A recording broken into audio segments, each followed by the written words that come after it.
Бизнис кој во Македонија тежи десетици милиони долари годишно. Потенцијалот му е над 200 милиони чист извоз.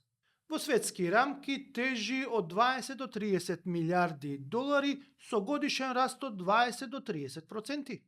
Дали медицинскиот канабис се гранката која ја испуштаме за да ни обезбеди економски раст? Но како да се развива добро овој бизнис во државава? Колку оваа индустрија е хајтек? И да, не зборуваме за рекреативната употреба на канабисот, туку за медицинската употреба на оваа билка.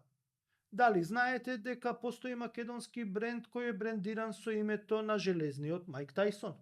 Одговорите ќе ги видите во подкастот Каде се парите со мене Горан Теменугов. Гледајте ме.